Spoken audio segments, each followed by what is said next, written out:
everyone. My name is Gracelyn, and I'm a bookseller here at Green Apple Books in the Park. I wanted to thank you for joining us both in person and online tonight for our reading with Kazim Ali, Gillian Conoley, and Brian Teare. We are broadcasting from San Francisco, and we are on unceded Ramaytush Ohlone land. We hope you join us in our pledge to turn land acknowledgement into action and donate either your time or monetary means to an Indigenous organization every time you hear, or in my case, speak a land acknowledgement. Please take this moment to silence your cell phones, but do feel free to take pictures during the event. Also, while you're thinking about your phones, our events calendar is online at greenapplebooks.com, and we have a bunch of great events coming up in November and then again in the rest of 2024. There is a bathroom. It is behind us. It is available after the event and not during the event for obvious reasons. If you have any questions, we're going to bring up the backdrop after the event. If you have any questions, please feel free to ask me. We'll also have books available from all our authors up at the register, and please consider purchasing one after the event. Not only does it help us out as a store and help us continue to put on events like these, it also supports these authors who put their heart into these books, and best of all, you get to have a book after. Okay, we're going to hear readings from all of our wonderful poets this evening, and I'm going to introduce them as they come up to read. First up, Kazim Ali is the author of 20 books of poetry, fiction, and nonfiction. His book, Northern Light, Power, Land, and the Memory of Water, won the Banff Mountain Book Award for Environmental Literature. He is the chair of the Department of Literature at UCSD and is currently working on a book about Lucille Clifton. When Kazim Ali hears someone reading his bio, he feels like he is dead. His newest collection is a volume of new and selected poems, Sukun. The process of selecting poems written over the course of 20 years also makes him feel he might be dead. When his mother passed away in May, he too felt he should no longer be alive. But don't worry, he is not trying to die. Actually, he is desperately trying to come back to life. Please join me in welcoming Kazim Ali.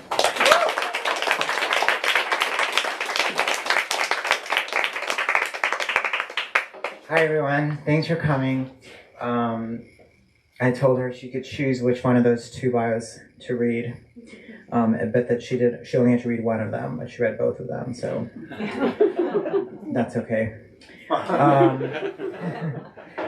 It's great to be with you here today, even in dark days when the twin evils of ethno-nationalism and settler colonialism threaten an already climate compromised world.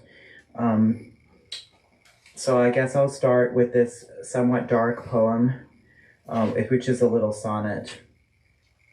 Vanta Black was made for missiles or planes for defense purposes so dark no eye could see it. Some voices are like that, no one could hear them. It is not good to be lost. To be lost is more than metaphor for spiritual condition. I sit at the terrace overlooking the green sea. Perhaps it is failure that ought to be sought. The voice that fails falls silent. Sheila's or the body's. The blue failed me. The sun fails every evening. For example, we, you have all failed too. Everyone who strove all these long years for peace failed. Yeah, let's start on a bright note.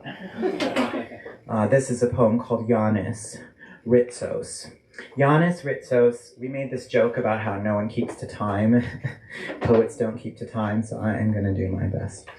Yanis Ritsos is a great Greek poet of the 20th century.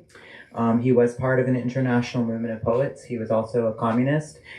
He was buddies with Mahmoud Darwish, the Palestinian poet, who was an Israeli citizen and also a communist, but was living in exile in Beirut in 1982 when the Israeli army bombed most of Lebanon in an effort to eliminate Hezbollah. That didn't work either. But the PLO leadership fled Beirut to Athens. They fled by boat because the airstrips were destroyed. And Yanis Ritsos heard that Darwish was arriving in Athens, and he went down to the harbor to greet him. And there is a story, a real story about Darwish's death at the end of this poem, and the translator referred to as Fadi Judah, who is a Palestinian doctor and translator who lives here in the States. Yanis Ritsos. Athens was welcoming to those who had come from the sea, Mahmoud Darwish. Yanis, you held in him the glare of the diamonded sea, unteaching him his practical mantra of liberation, maybe seeing in him a son to take care of you in your loneliness varnished by your detention in the house made of flower stems that thrust through the rocks in the prison yard, its roof made of unscannable lines of rain. You revealed to him the sound of the rusty hinged door, how it would swing sadly open and reveal no homeland beyond at all. He came from the sea, dragging his anklets of keys. Did you teach him then how all the old locks and houses of his hometown were already broken? Yanis, in the end, he rinsed the last of the coast road's dust from his body after a lifetime of pressing his language into lines of poetry and prayer and prestidigitation, tired of praising mosques in which he could not pray. That same morning that I was forbidden by a guard to pray at the Mezquita of Cordoba, he woke up in Houston, Texas, and went to a mall food court to meet for the first and last time in his life his translator. The words they spoke to one another were the same as those I saw in stone fragments on the floor of the archaeological dig of Medina da Zahra, the ruined capital of the West, looking east toward the cities left behind. That city had remained buried in a field for 1,000 years. The palace and throne room had been torn apart, the rubble of the mosaics now being painstakingly reassembled, piece by piece, unlike the villages of Palestine, disassembled down to stone. Yanis, what did you say to him that blue afternoon when the stone canoe landed and he arrived in another place that would be home, yet not home? In Cordoba, meanwhile, the story of his death flashed across the morning news, scrolling across the screen from clay to nothing. But let's let the sea have the last word. The sea he crossed to come to you, or the one that sparkled off the coast of Chile when he in Neruda's house remembered you, or the sea that rained lightly down as the poet and his translator huddled together over cheap food court coffee to converse in a shopping mall in Texas, though it could have been Athens or Palestine or Neruda's house, at least as good as any mosque in the world, so long as there was coffee and poetry and the sound of rain. Rain in the shape of the river, rain in the shape of a broken lock, rain in the shape of long since written verses, while the translator of Lost Homelands makes from the sound of butterfly wings, rain in the shape of the dark furnace of days.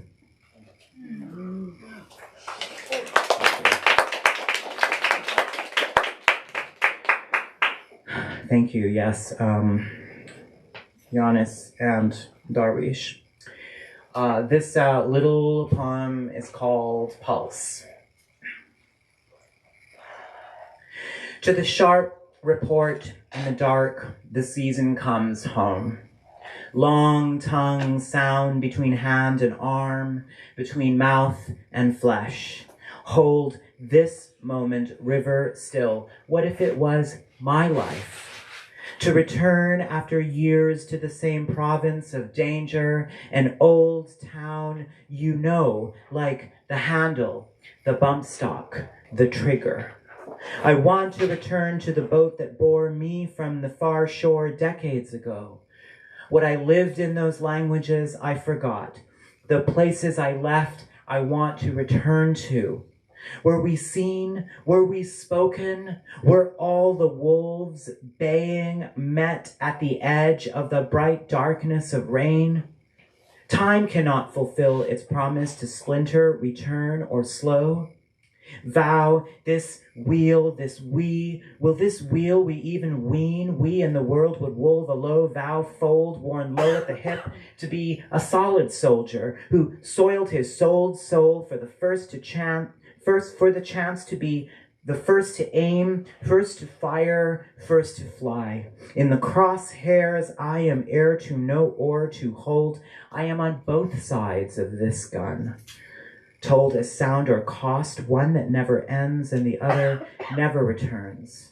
Any embrace is the first error in meaning's slope, wrought by thought that one could reach another, touch his shape, known in two genders like Orlando, whose tongue newly woke. To pronounce any word for God or man means to enter violence's fold. No oath sworn to save, no salvation, no salve, no valor, no ovation, no nation.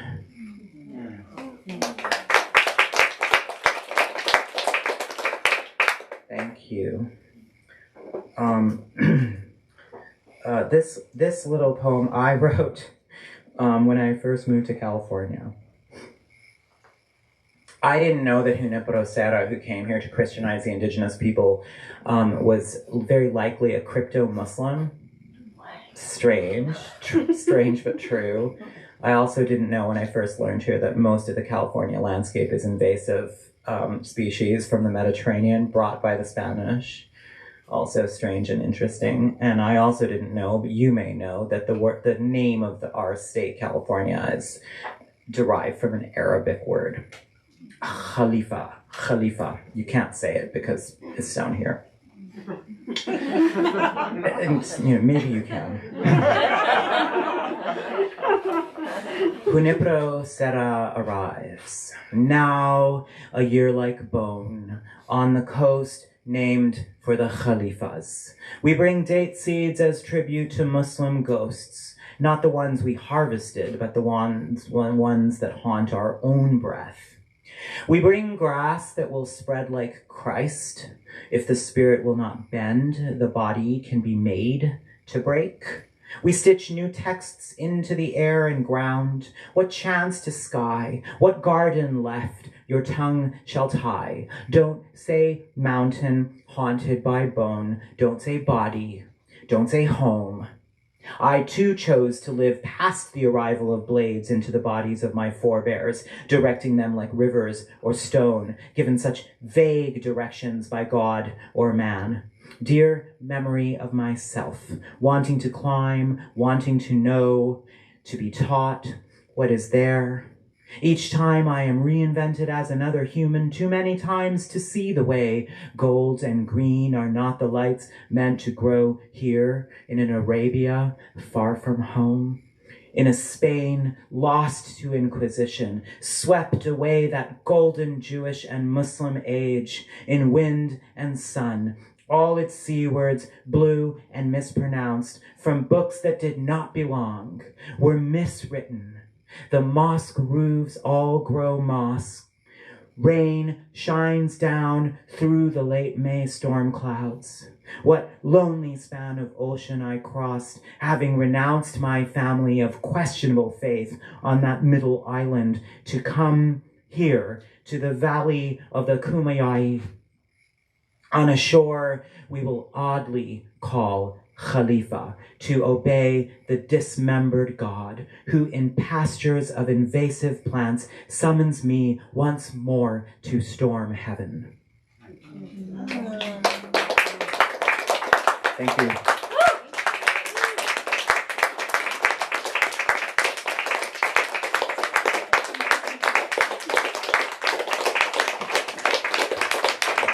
Let's take one more hand for Kazim.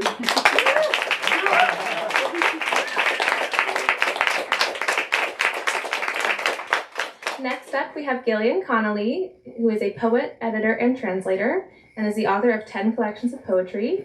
She received the Shelley Memorial Award from the Poetry Society of America and was awarded the Jerome J. Shestack Award Poetry Prize, a National Endowment for the Arts grant, and a Fund for Poetry Award. A Little More Red Sun on the Human with Nightboat won the 39th Annual Northern California Book Award in 2020. Connolly's translations of 3 books by Henri Michaud, Thousand Times Broken, is with City Lights. Connolly has taught at the University of Iowa Writers Workshop, the University of Denver, Vermont College, and Tulane University. A longtime resident of the San Francisco Bay Area, Connolly is currently professor of English and poet in residence at Sonoma State University and is the founder and editor of Volt magazine. Her new collection, Notes from the Passenger, is one of the reasons we're all here tonight, so please join me in welcoming Gillian Conoley.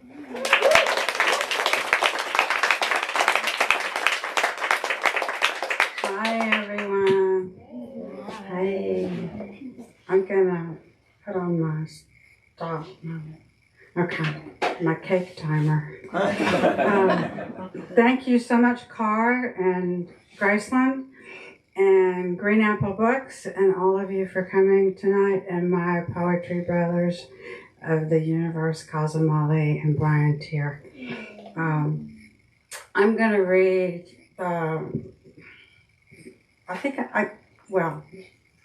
I should not waste any time. This book, Notes from the Passenger, is largely concerned with the communication between the dead and the living, and mortality and immortality, and the new space-time continuum that we find ourselves in that keeps getting weirder and weirder. And the first poem I'll read is called The Messenger, and it's a longer poem. It's not real, it's a longer poem. The Messenger. The messenger came without papers and song, out of sleep unharmed, a guide figure at a pit stop, digestive issues, a tingling sore throat. At all times, the time between technologies dripped. A rain silver tinged translucence in today. Pink, blue shade of one unidentified flower bush, the messenger took a sprig, couldn't say, I am a messenger with epistolary, anthropological, epigenetic trauma. Some deep ancestral thing floats over the greening hills. Surely you understand this, the messenger said, at a loss. The messenger had no distinguishing physical characteristics, but was more a feeling that all was going to be made clear. Necrotic silence in a shed, a peaceful death inside a bunker, an overheated RV round holding screen and air. One could still breathe out of a twizzle stick. The messenger was part of the deep urge to sit, stand, lie down in an aura of intimacy awaiting the message. The charged surround data claims we open around 15 times a day. Awaiting the message, it does not matter what one secretes or imbibes, whether is a serotonin permafrost, a lickable flame. The messenger would sometimes appear stretched out before the monument. Overgrown dragonflies, iridescent at pairs, flip mortality over the body, picking up pairs, the body that is grounded by the planet. I have sent you a moonstone talisman via snail mail, says the messenger, attempting friendliness. Also, pain is everywhere. War never cleanses. In her silk coat pocket, the algorithm fibrillating. The messenger wanted an implant in the hand the size of a grain of rice to get shopping done, the blackout curtains drawn under a sun color of fresh salmon now frozen.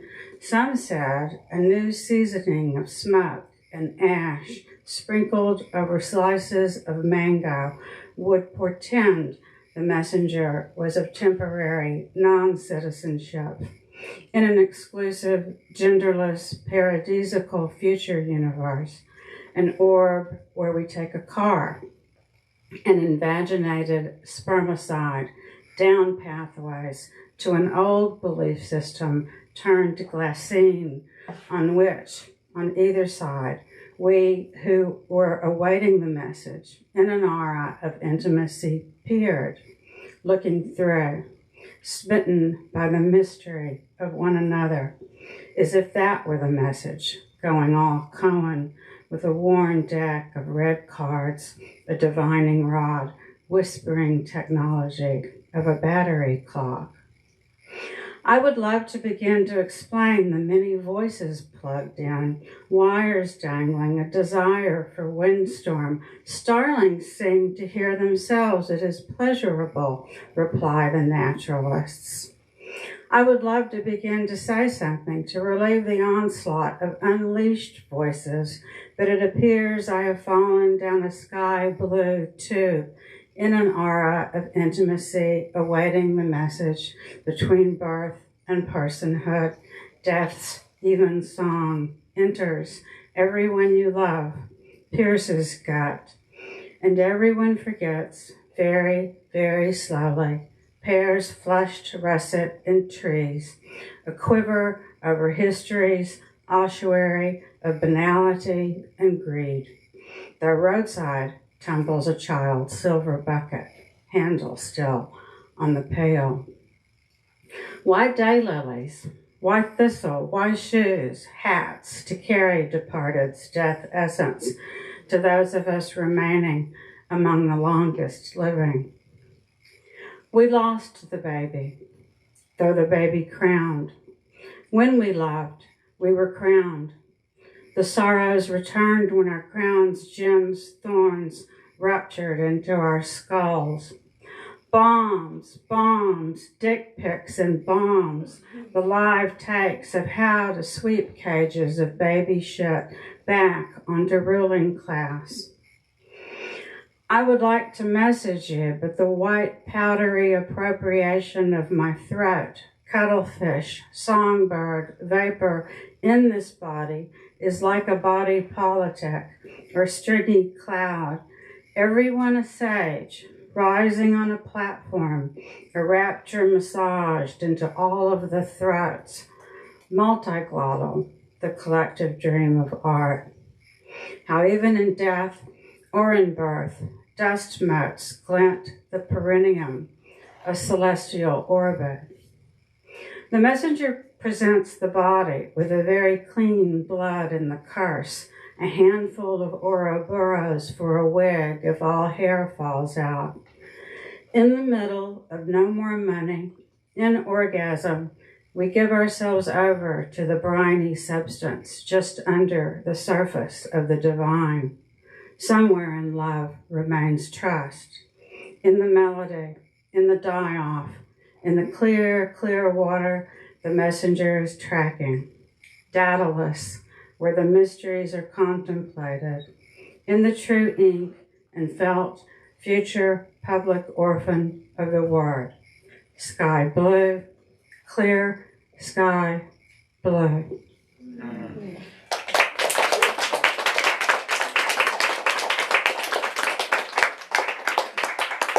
Well, let's see what we got here. Okay. All right. Next, I'm going to read a short poem called White Spruce.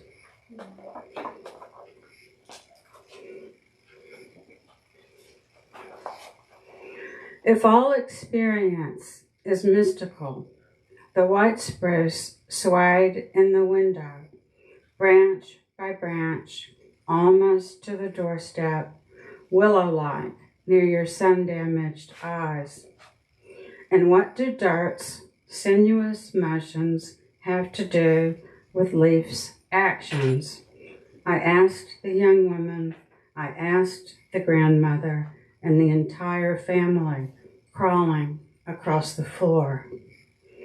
And who is the young returnee who would carry his AK-47 past the 7-Eleven, almost to the corner and back, wanting chips, sometimes candy, a contemplative on duty. This wake, sleep, see the planet and its lost parts. Lay plow to the furrow, dream a little dream with me.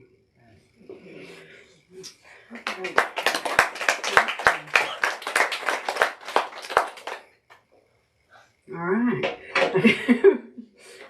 I'll close with a poem that I wrote for my daughter, and it has a mention of Saint Perpetua in it. There's actually a long poem in this book that is completely about her.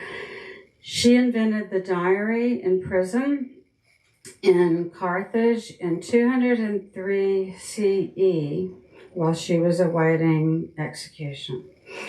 And there's a mention of her. And again, the poem is dedicated to my daughter. There's a mother and a daughter in the car, driving in the car.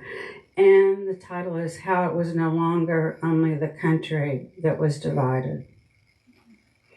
It was the order and their words, so that when someone said work, we lay down, so that when someone said art, memory was our insufficiency. We caught it in our hands, grievous, sharp. After 5 or so years, the t-shirt pills. Every day I say, try throwing it away to teach my daughter something new. Your grandfather's war helmet, I say. Your grandmother's high pile of cottony tresses, the opal axis of her hairpin, steel mink of her closed eye. Something new. Who speaks through your mouth? Throw it away. Do you want it to say Sister Perpetua or Mother Apocalypse on your t-shirt? Tumbling out a word order reveals a pack of boys who unzip to sire the city seepage. I say, if dust cosmological camouflage coats us, we reroute to another street. I mean, who knows? The house might not even be here. You, however, are my wonder, fatal, prenatal, as water down a leg. I was born after a war, came of age in a war, leave war everywhere. Who speaks through your mouth won't be me. Something very large and open and waiting. I errand to fill my hole.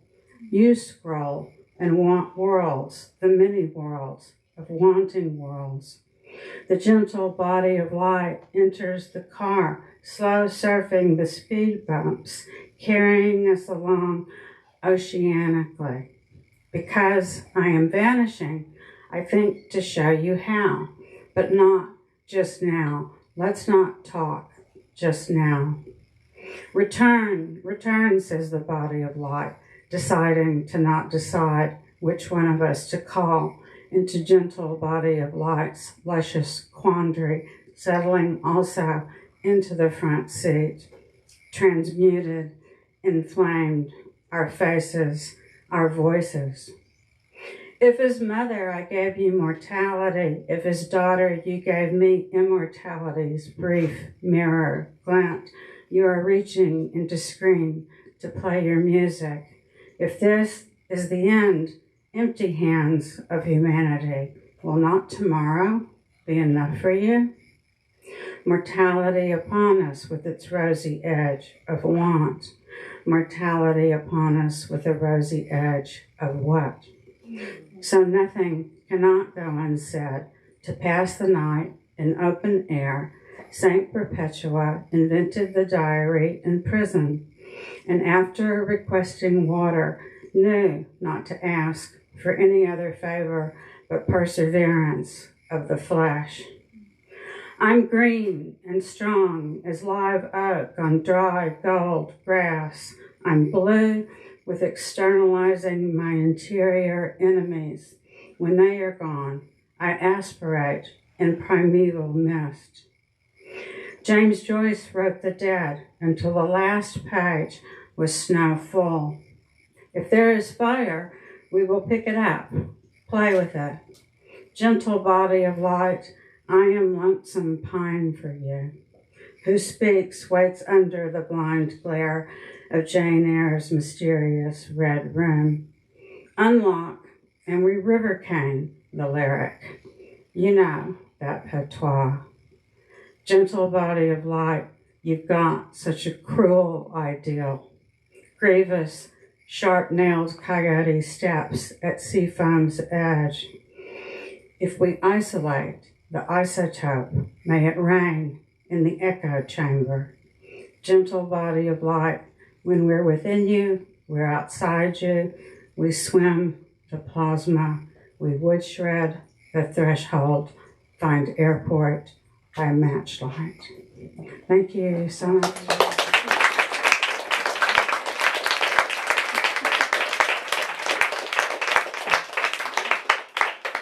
Can we give one more hand for Gillian?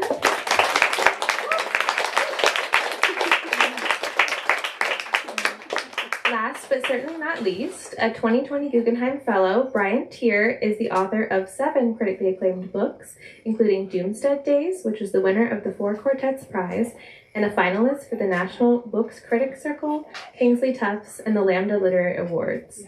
His second most recent publication is the 2022 reissue of The Empty Form Goes All the Way to Heaven. After over a decade of teaching and writing in the San Francisco Bay Area and 8 years in Philadelphia, he's now an associate professor of poetry at the University of Virginia. An editorial board member of Poetry Daily, he lives in Charlottesville, where he makes books by hand for his micropress Albion Books. His 7th and latest book, Poem Bitten by a Man, is what we are celebrating this evening. Please join me in welcoming Brian Teare.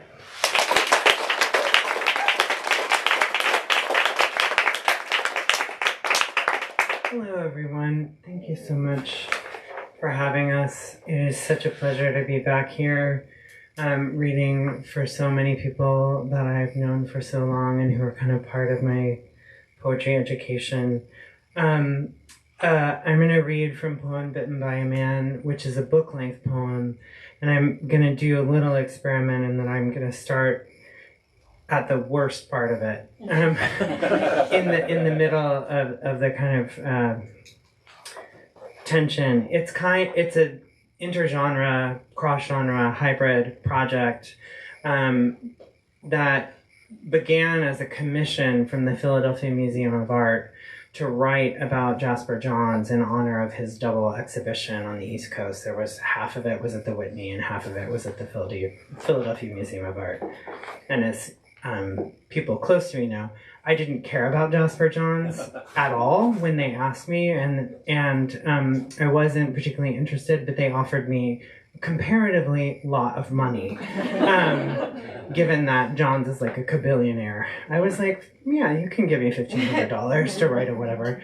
And then, as so often happens, I got really interested, actually. I'd already written a book in dialogue with Agnes Martin, which I think is why they asked me to do this.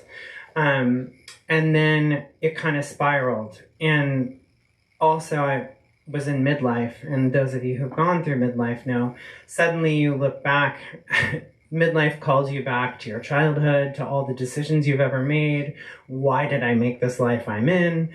And one of the biggest questions for me was that I ended up having to leave San Francisco, and I didn't really want to, but I was in a medical crisis, and the recession had destroyed New College, where I had taught, and it was a really difficult time. It also destroyed my marriage. It just kind of wrecked my life entirely. And I had to leave sort of a burning house, and kind of didn't understand how to process that for a really long time, because I also was still really sick and trying to kind of figure out how to even care for myself. So it turned out this weird assignment that was just like, here, take this money and write some poems, turned into this book that I did not plan on writing, and became a really fruitful, unexpected midlife gift. So I am going to begin at the middle during a medical emergency. But before that, I'm going to read, there's a series of flag poems in dialogue with Johns's flags. And they're all sonnets because his friend, John Cage, wrote this beautiful essay about Johns and said the sonnets are all the flags are all sonnets, actually. And flags share this kind of structural, interesting kind of symmetrical asymmetry with sonnets, which I thought was like, oh, that's actually great. And I didn't know how I was going to engage with Johns's actual visual art, but it gave me a formal way. And also the flags felt really untouchable and so iconic, and kind of, not that I cared about them, but they just felt loaded. And I was like, how do you even write about these? And I was like, oh, sonnet, I can do that. So I don't know why I thought that, like a sonnet's just like whatevs, but so I'm going to begin here in the middle with flag 1954 to 55. Encaustic, oil, and collage on fabric mounted on wood, 3 panels, 41 1/4 by 60 3/4 inches. To Johns I write, a faggot has no true flag, as if his painting, a simulacrum on a bedsheet and layers of newspaper dipped in hot wax, could be a true flag. I know it's not, plus not a flag, the way a faggot's not a man, plus not a man. I hate his archive, but I like this snapshot of him, just 2 years out of the army. Crouching beneath this painting in 1955, pale and boyish, former soldier, the historian calls a docile body, object and target of power. John says he dreamt of painting this, a fact art critics repeat without asking why. The historian calls the soldier's body a fragment of mobile space, as if war were just collage. Soldier cut out of context, pasted into another, like Time's Man of the Year in 1951. Name, American. Occupation, fighting man. Johns is drafted, works on graphic design in Japan, while soldiers and civilians, millions, die in Korea. And now here he is, in a New York loft, his boyfriend behind the camera, saucepans and hot plate on the floor, white mound of beeswax to make encaustic, for 8 more stars, each detail part of a political anatomy, still unfinished.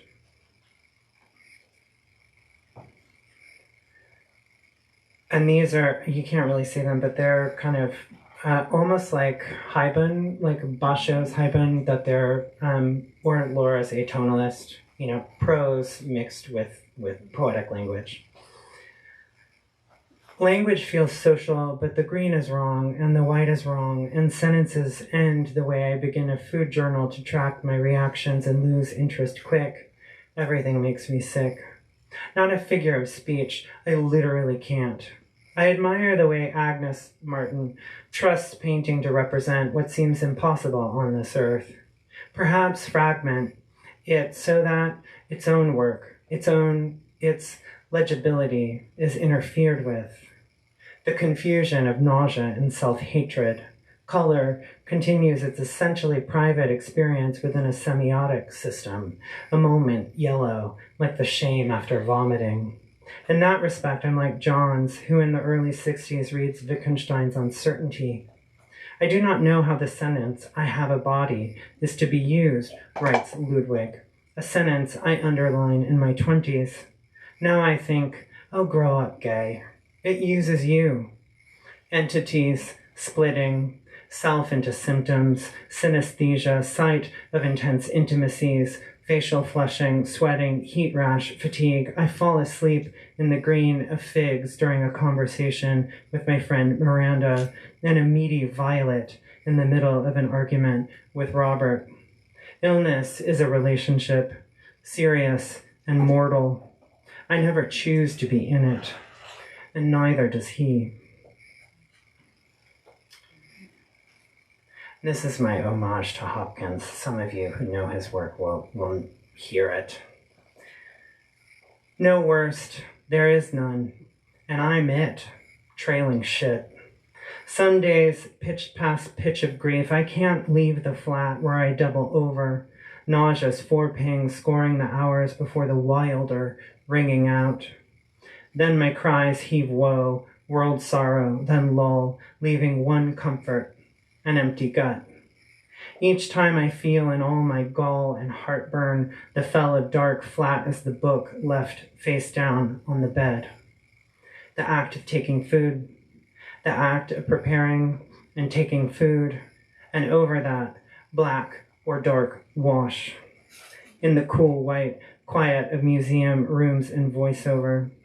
You have to go where you have the most clarity, Kiki Smith says. Where's that? Down on all fours, on the gallery floor. I love the creeping figure when I see her, ruddy wretch, ass spattered with crap, her absurd long turd telling shame a tale. Sister with beeswax skin, papier-mâché stranger, sweating self, with her as my witness, where I write days, I mean years, mean life, but worse. Oh yes, there is one. What's the event that bisects a biography, after which nothing is the same? What's the shape of the moment when you lose everything except your life? Double negative, skull against canvas. The emergency's so big, my mind can't hold it. Corpse and mirror, a duet. I wake up in a hard bleached bed, a debtor. Then I what? Ask another artist afterward, how do I do this? Writing or painting, as a way of writing or painting, or as a way of doing something else. Another possibility. Way can be used to mean, this is the way I do this. This is the way he does this. This is the way he does it. I do it this way. The emergency's so big, my body can't hold it. I need to build a structure it can live in. Lead section, bronze junk, glove, glass, brush, dark glass, mouth. It swallows everything. I follow the taste of salt, thinking until the ambulance arrives. What's that even mean? I hear myself saying to the EMT. Someone pulls a curtain across it. This wordless event that never ends. All my strengths turn against me. Decisive and unwavering when well, I really don't know how to be ill.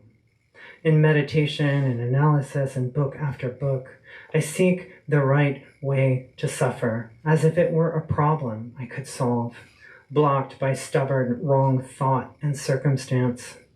Migraine holds my brain in a white cup. Into the same bowl I scrub, I throw up hair, dried blood color, art materials, and food.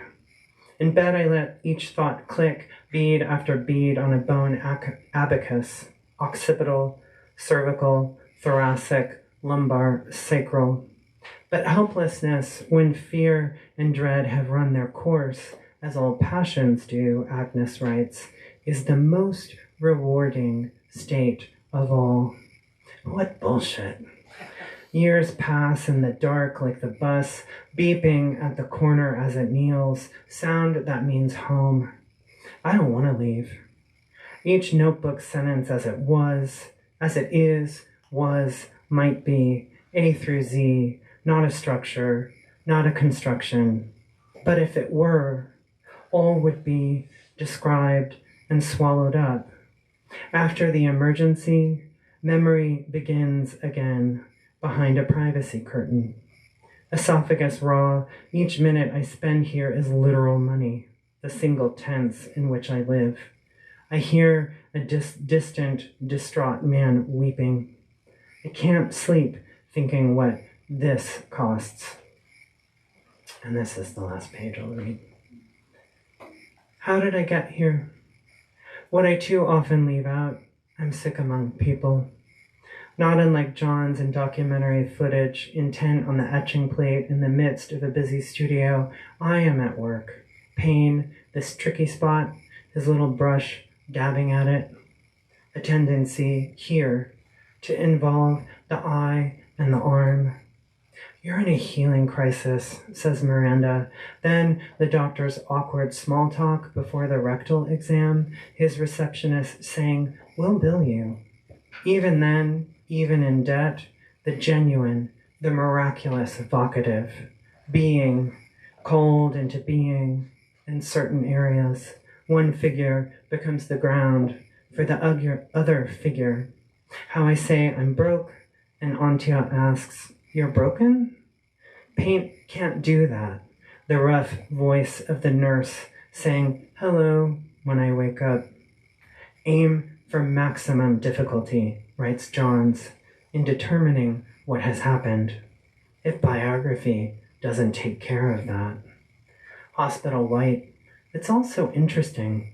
I forget to cry.